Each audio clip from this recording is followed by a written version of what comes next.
परोसूंगी।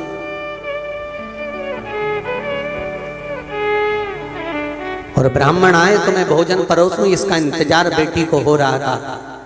पर रहनी ने देखा ना कोई ब्राह्मण आया, ना कोई संत आया, ना कोई सदगुरु आया, ना कोई वहां भोजन करने के लिए पहुंचा। अगर वहां पर पहुंचे तो केवल भाभी के मायके वाले पहुंचे, जो सब भोजन करने के लिए लग गए। और रहनी से कहा गया कि इन सबको भोजन परोस दिया जाए। भोजन परोसा गया, सबने खाया। आखिरी में रहनी जब भोजन के लिए बैठी तो भाभी ने कहा, जीजी हमारे गोत्र का श्राद्ध है, इसलिए आप इस गोत्र में भोजन मत करो। हमारे गोत्र का श्राद्ध है, इसलिए आप इसमें भोजन ना करिए। रहनी को उठा दिया गया तो रहनी ने पत्तल जो लगी हुई थी उसको उठाकर कहा, क्या भाभी मैं अपने बच्चों के लिए, क्योंकि वो तो इस घर के भांजा भांजी लगते हैं, क्या उनके लिए भोजन ले जा सकती हूँ? रहनी ने जब पूछा तो भाभी ने कहा, नहीं दीदी, ये जो बचा हुआ भोजन जब एक पत्तल में लग जाता है तो हम इसको बाहर नहीं भेजते, आप रखे रहने दो। माँ रहनी रोती रोती अपने ससुराल पहुंच गई।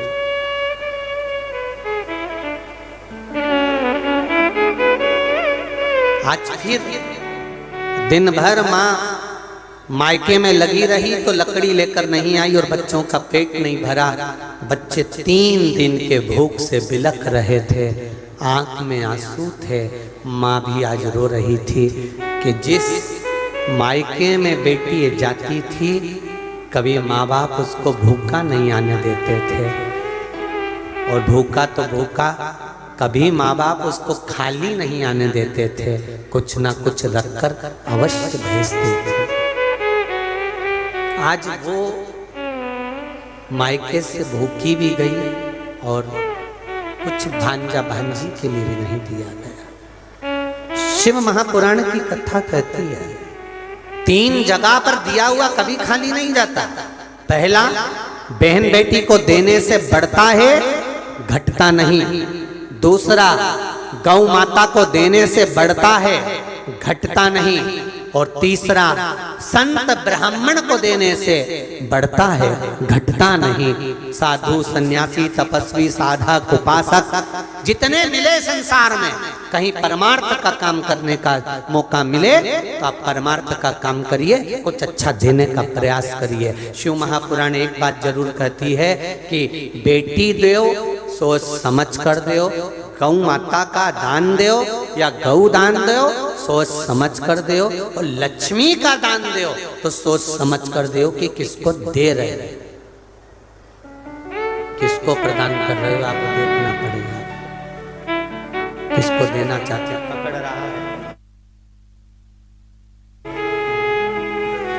किसको दे रहे हो वो स्मरण होना चाहिए। किसी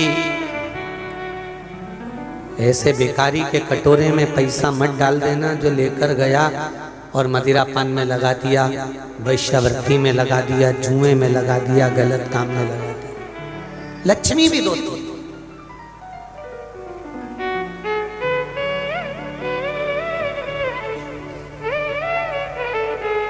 जैसे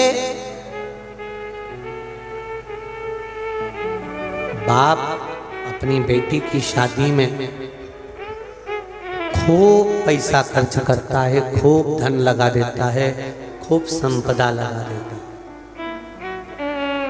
और बेटी की शादी में पैसा लगाया, धन लगाया, खूब खर्चा करा, लाखों रुपया, और बेटी विवाह कर कर गई। 20 दिन बाद मालूम पड़ा कि लड़के के साथ, जिस लड़के के साथ बेटी को ब्याया है, वो लड़का तो मदिरा पीता है, नशा करता है, शराब। रात को 2-2, 3-3 बजे तक घर नहीं आता, यहाँ वहाँ घूमता रहता है, बेटी का सम्मान नहीं करता, अपमान करता है, गालियाँ देता है। अब ससुर ने सामान दिया, जब विवाह करा तो नाक का भी दिया, कान का भी दिया, गले का दिया, हाथ का दिया, पाँव का दिया, कपड़े दिए, सारे शरीर का सामान जो देना था दिया। उसके बाद में मकान में रखने के लिए sofa set, fridge, cooler, washing machine, drawing, dressing सब दिया, बर्तन भांडे, फ्रिज सब दिया, कूलर वूलर सब दिया, पूरा घर भरा गया। पेटी में कपड़े, रकम से पेटी भरा गई।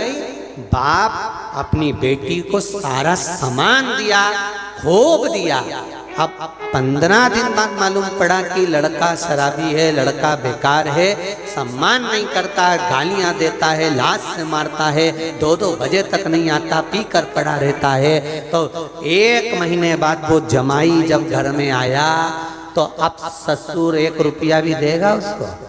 अरे बोलो तो जम के जरा, देगा उसको ऐसे जमाई को?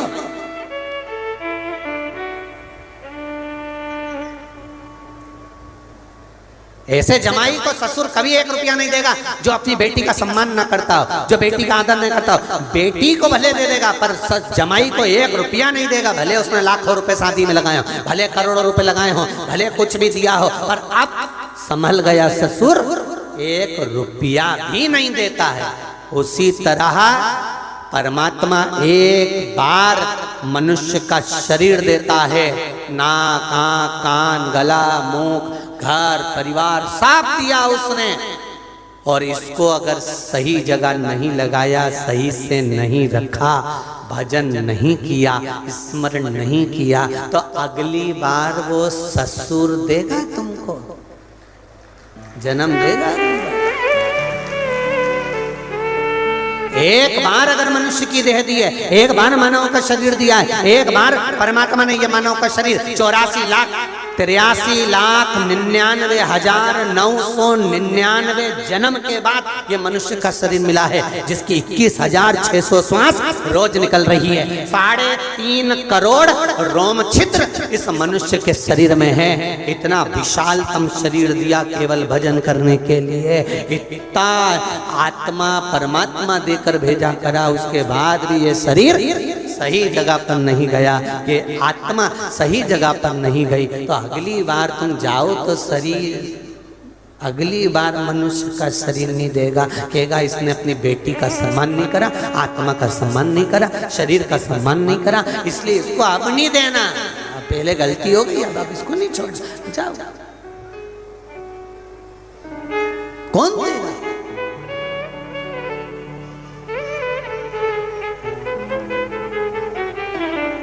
कुछ मत करो मेरी बहनों, मेरी माताओं से निवेदन है, मेरे भाइयों से निवेदन है, नवयुवक बच्चों से, नवयुवक बेटियों से। एक पत्र आया है, देखिए। उस पत्र में एक लड़के ने, एक बालक ने लिखा है कि मैं भगवान को नहीं मानता, मैं भगवान को नहीं मानता था। मेरी मम्मी भी मुझको कहती थी तो मैं मंदिर नहीं जाता था। उसने अपना फोटो भी लगाया है।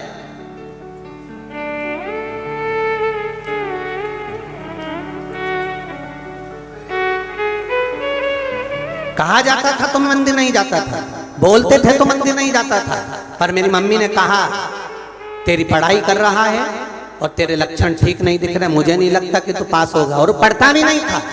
फिर उसने विचार करा तो क्या करूं? माँ ने कहा 1 लोटा जल शिव जी को जल चढ़ाना चालू कर, 1 बेलपत्र का प्रयोग करना चालू कर। तो लिख कर आया कि नहीं आया, परीक्षा तू देना, रिजल्ट वो बनाएगा, उसके हाथ में है। और उसने अपना फोटो तक लगा कर भेजा है, मैं अंकित गोलू खटीक, मैं अंकित गोलू खटीक, आरोना जिला गुना MP से आया हूँ। कहीं हो तो हाथ हिलाइएगा, जिनने पत्र भेजा हो या उसके परिवार का कोई हो तो हाथ हिलाइएगा। कहीं बैठे हो तो हाथ हिलाइए। अंकित गोलू खटीक, कहीं बैठे हो तो हाथ हिलाइए।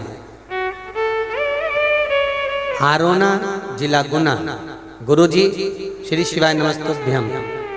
मेरा BSc फाइनल का एग्जाम था, पढ़ाई हो नहीं पाई। आप ही हैं, दोनों हाथ हिला दो एक बार। श्री शिवाय नमस्तुभ्यम। पढ़ाई हो नहीं पाई, विश्वास था नहीं, पर मेरी मम्मी ने, मेरी माँ ने मुझसे कहा एग्जाम देने जा रहा है, प्रत्येक सब्जेक्ट का एग्जाम दे और शहद वाला प्रयोग कर कर जा बेलपत्री पर। मैंने वही प्रयोग करना प्रारंभ करा। गुरुदेव, मुझे नहीं लग रहा था कि मैं पास होऊंगा, क्योंकि क्या मैं वर्णन करूं, पर मैंने बाबा का नाम लेकर श्री शिवाय नमस्तुभ्यम का स्मरण कर कर शहद का प्रयोग कर कर परीक्षा देकर आ गया। तो भी मुझे नहीं लग रहा था कि मैं पास हो जाऊंगा, और बाबा की कृपा ऐसी हुई गुरुदेव कि मेरा रिजल्ट आया और पास इन फर्स्ट डिवीजन में पास हुआ हूं। बाबा को धोख लगाने के लिए गुना से आया हूं। ये शिव अपना फोटो भी लगाया है बालक ने, और मार्कशीट भी लगाया है बालक ने कि ये शिव है। और मेरा विश्वास इतना जाग गया गुरुदेव कि मैं मंदिर तक स्मरण नहीं कर पाता था, पर अब मेरा मन मंदिर के बिना नहीं रह पाता। आपसे भी निवेदन है, आप चित्त, अपनी वृत्ति, अपना मन एक क्षण के लिए उस भगवान के पास जाकर जरूर बैठो, उससे एक निवेदन जरूर करो कि तेरा ही दिया मैंने खाया पिया है, तेरा शुक्रिया शुक्रिया। उसको निवेदन कर सकते हो, उससे प्रार्थना कर सकते हो, उससे बोल सकते हो। अब कहो उससे, बैठिए। श्री शिवाय नमस्ते। शिव शंकर की कृपा चपटी भगोद में खजाना कुबेर का। आपको कहीं नहीं जाना, आपके घर के पास जो शिवालय हो, आपके घर के पास में जो शिव का मंदिर हो, आपके घर के पास जो शंकर का मंदिर हो, वहां एक लोटा जल प्रेम से, हृदय से सारे परिवार वालों को बोलो लेकर जाओ। पड़ोसी हंसे, दुनिया वाले हंसे, हंसने दो। क्या किसको रोइए, चादर तान के सोइए। आग लगे बस्ती में, अपन रहो मस्ती में। अपने को मतलब नहीं होना चाहिए कि उसने क्या कहा, क्या बोला, क्या बोल रहा है, क्या कह रहा है, कुछ नहीं। अपनी मस्ती में अपनी जिंदगी जियो। अपने जीवन का आनंद अपने को लेना। दुनिया के लोगों को कभी संतुष्ट करने का विचार मत करना, ये कभी संतुष्ट नहीं हो सकते। एक बार शंकर भगवान माता पार्वती को लेकर घूमने निकले। दोनों नंदी पर बैठकर जा रहे थे, तो एक व्यक्ति ने खड़े होकर देखा और चिल्ला कर कहा, बताओ शर्म नहीं आ रही, एक नंदी और इतने दोनों चढ़ के जा रहे, बेचारे नंदी के प्राण लेंगे। शंकर भगवान ने पार्वती से कहा, पार्वती एक काम करता हूँ, मैं उतर जाता हूँ, तुम बैठ जाओ। पार्वती बोली, नहीं नहीं स्वामी, आप बैठ के चलो। शंकर भगवान नंदी पे बैठ के चले, पार्वती पैदल चली। तो दूसरा व्यक्ति मिल गया, उसने कहा, बताओ इसकी मति तो देखो कहाँ चली गई। खुद नंदी पर बैठ के जा रहा है, बेचारी पत्नी को देखो, बेचारा आपको पैदल लेके जा रहा है। शिव जी को बड़ा बुरा लगा। शंकर जी ने कहा, पार्वती अब तू बैठ जा। भगवान ने पार्वती को बिठा दिया। शंकर जी नंदी पकड़ कर चले, नंदी को लेकर पैदल पैदल चले। तीसरा व्यक्ति मिला, उसने कहा, बताओ जोरू का गुलाम, बता। पत्नी को बिठा लिया, खुद पैदल चल रहा। पार्वती जी बोली, अब मुझे भी नहीं बैठना। दोनों पैदल चले, नंदी खाली जा रहा था। चौथा व्यक्ति मिल गया, बताओ इनमें अक्ल ही नहीं है। जब नंदी साथ में है तो बैठ के जाने में क्या जाता। ये दुनिया के लोग हैं महाराज, कभी नहीं छोड़ेंगे, कभी नहीं छोड़ेंगे। कहने वाला व्यक्ति कहता रहेगा और आप आगे बढ़ते रहो। जितनी पतंग जितनी ऊंची जाती है, काटने वालों की संख्या बढ़ जाती है। नाम जितना ऊपर जाता है, गिराने वालों की संख्या बढ़ जाती है। पतंग जितनी ऊपर जाएगी, आसपास की छत वाले तैयारी में बैठे हैं, जान दे भी, जान दे, जान दे, और जान दे, और जान दे। और इन्होंने फिर मांझा घिसा और घिस के अपनी पत्नी से कहा नहीं तू तो रील पकड़ने में काटूं अभी काटूं। और पता लगे कि का भी मांझा कोई कमजोर नहीं था, ये भी शंकर के मंदिर में घिस कर लेकर आया था, इसलिए ऊपर पड़ गया। कोई साधारण काट पतंग उड़े आकाश माने डोर थारा हाथ मां, ओ भोले मेरी पतंग ऊंची राखना, शंभु अपने चरण कमल में राखना। उड़े उड़े कौन काटे? बड़े रहनी ने विचार करा कि मेरे परिवार में मेरे बच्चे भूखे हैं, क्या करूं? रो रही है, आंख से आंसू निकल रहा है, बच्चे माँ की गोद में आकर बैठ गए, माँ कुछ खाने का दे दे। माँ ने कहा एक काम करती हूँ, मैं पड़ोसी के यहाँ जाती हूँ। और रहनी पड़ोसी के यहाँ गई, पड़ोसी के यहाँ जाकर हाथ जोड़कर कहा, हाथ जोड़ मेरे बच्चे भूखे हैं, क्या थोड़ा सा भोजन मिल सकता है? बहुत समझने की कथा है श्राद्ध की।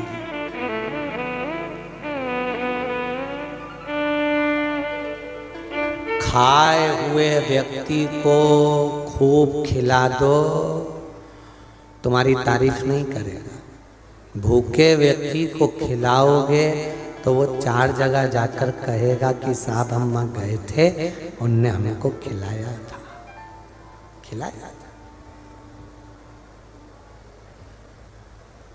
हम वहाँ गए थे, रुके, 7 दिन अशोकनगर में कथा सुनी, वहाँ के सांसद महोदय ने व्यवस्था करवाई, खूब प्रेम से व्यवस्था। तो ये जिंदगी भर व्यक्ति याद रखता, जिंदगी भर खाए हुए को खिला दो।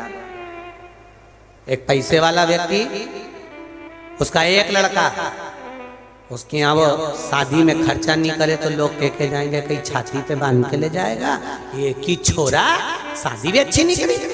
और पैसे वाला व्यक्ति अपना एक छोरा और उसकी शादी में बहुत खर्चा करे तो दुनिया के लोग खाएंगे और के जाएंगे। हरामकारा होगा तो लुटारा।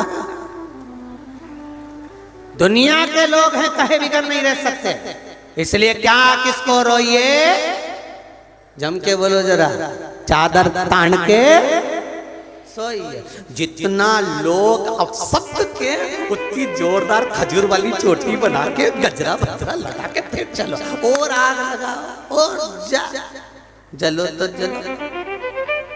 मीराबाई भी थी, मैं तो चली वृंदावन राणा, मेरे तो भाग जगे, तेरे महलों में आग लगे। हमें कहीं करना, मस्त जिंदगी जियो, खूब मस्त, खूब मस्त। कहने वाला कहता है, आप अपनी मस्ती में रहिए, आनंद में रहिए, खूब मस्त होकर खूब आनंद लेकर अपने जीवन को जिए। ये दूसरी बार मिलने वाला नहीं है।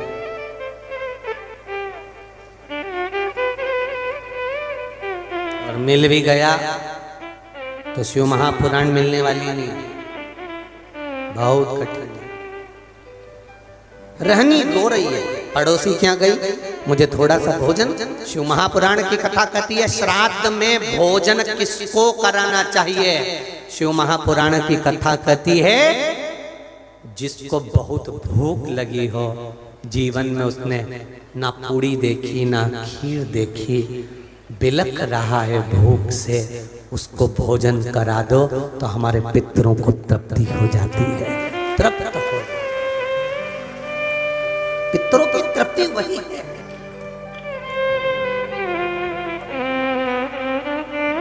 हमने सालासर जी की कथा में कहा था, तर्पण शिव महापुराण की कथा अशोकनगर में हो रही है।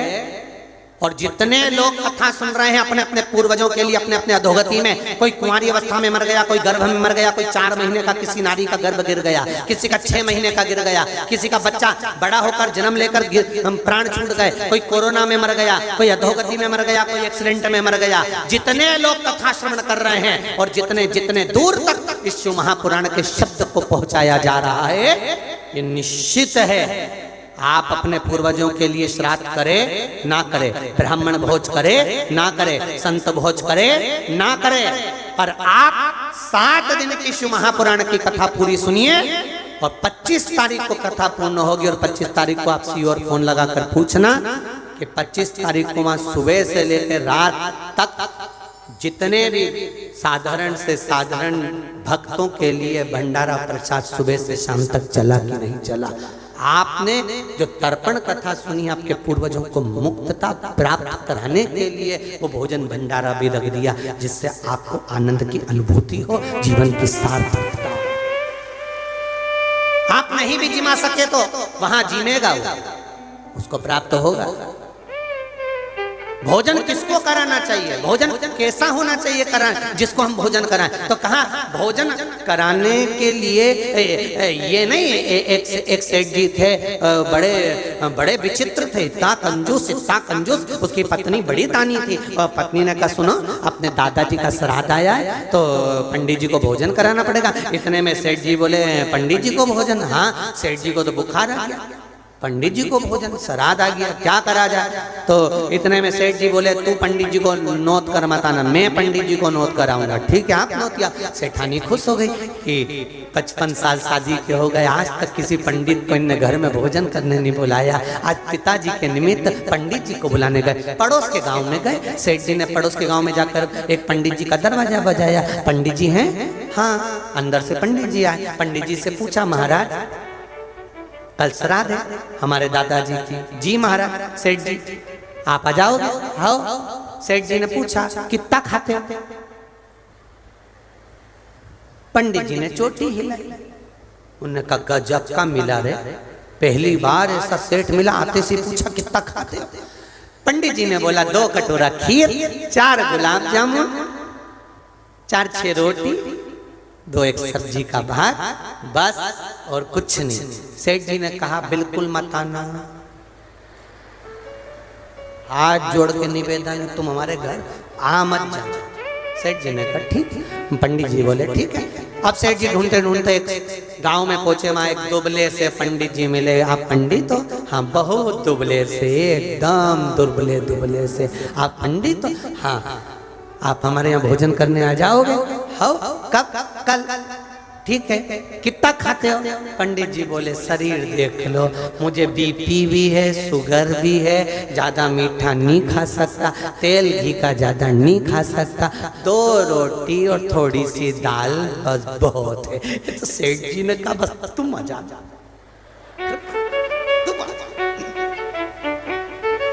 अब पंडित जी दूसरे दिन भोजन करने जाने लगे। पंडित जी जब भोजन करने चले तो पत्नी को भोजन नहीं बनाना था, रजस्वला धर्म में आ गई। घर में 6 बच्चे थे, 6 बच्चे बेचारे भूखे रहेंगे, खाना कौन बनाएगा? तो पत्नी ने अपने पति से कहा पंडित जी अकेले जा रहे हो, इन 6 बच्चों को साथ ले जाओ। पंडित जी ने कहा ठीक है। सेठ जी तो दयालु हैं, उनको क्या मालूम था कि ऐसे, वो तो समझे दयालु है। जब इतनी दूर मुझे ढूंढते ढूंढते आए हैं तो भोजन कराने में उनका क्या जाएगा। 6 बच्चों को ले गए, 6 बच्चों को ले गए, पत्नी को दक्षिणा दे गए। सुनो मैं दुकान पर जा रहा हूँ, सेठ जी ने कहा कि जब पंडित जी आए तो उनको दक्षिणा दे देना, भोजन करा देना, पेट भर के खूब खिलाना। पत्नी खुश हो गई, जिंदगी में पहली बार कहा कि खूब खिलाना। अब पंडित जी आए, उनके 6 बच्चे आए, जितना घर में भोजन बना था सब, वो 6 बच्चे पूरा निपटा गए, पूरा।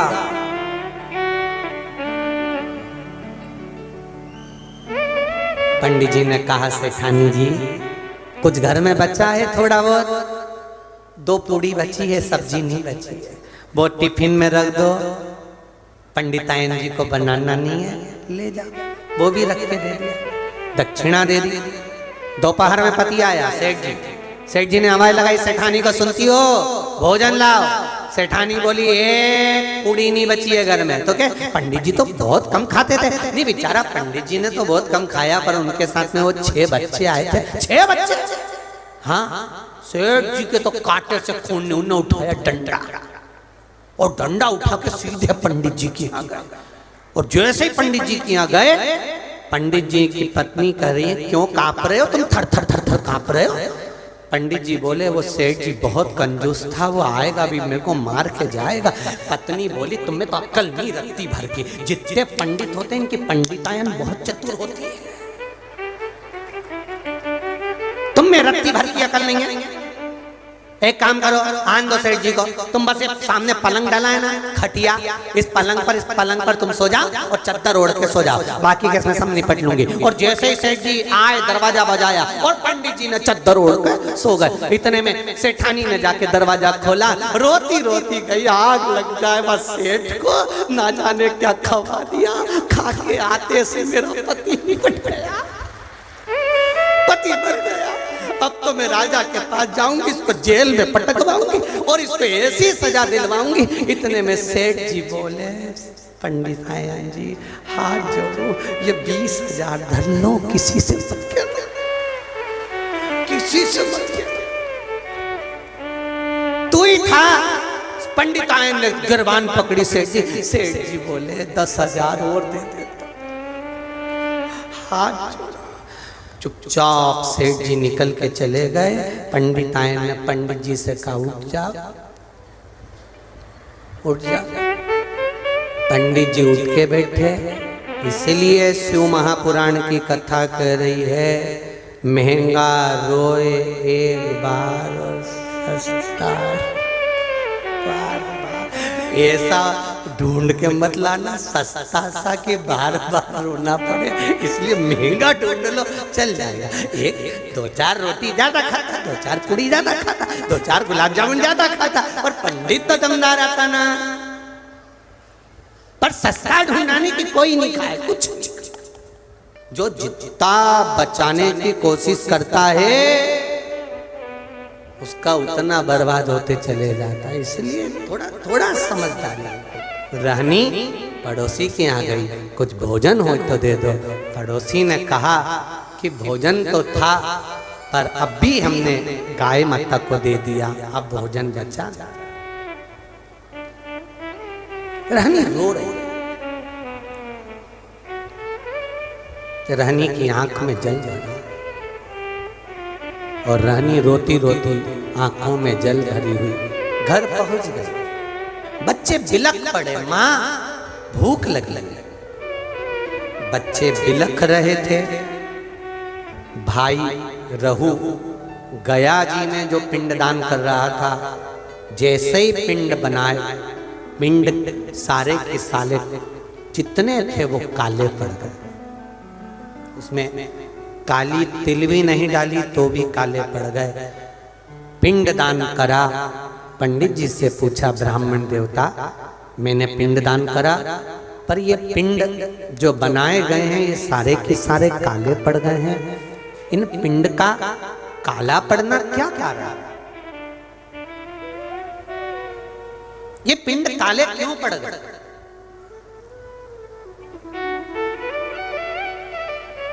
क्या कारण है कि पिंड काले हो गए? ब्राह्मण देवता ने कहा कि जब घर में सब ब्राह्मण भोजन कर रहे हो, सब परिवार के लोग भोजन कर रहे हो और घर के भांजा भांजी के नैनों में भूख के कारण जल होता है, तब ये पिंड काले पड़ जाते हैं, तब ये पिंड काले पड़ते हैं। हमको लगता है आपके भांजा भांजी भूख से बिलख रहे होंगे। रहू ने कहा ऐसा हो ही नहीं सकता। रहू बोले ये नहीं हो सकता। मैं अपनी धर्म पत्नी को कहकर आया हूं कि अगर ब्राह्मण भोजन करने ना आए तो मेरी बहन को भोजन करने बुलाना, भांजा भांजी को भोजन करने बुलाना। तो ये हो नहीं सकता कि भांजा भांजी भूखे हों। आप पता करना पिंड काला जभी पड़ता है जब भांजा भांजी भोजन नहीं करे हों और भूखे बैठे।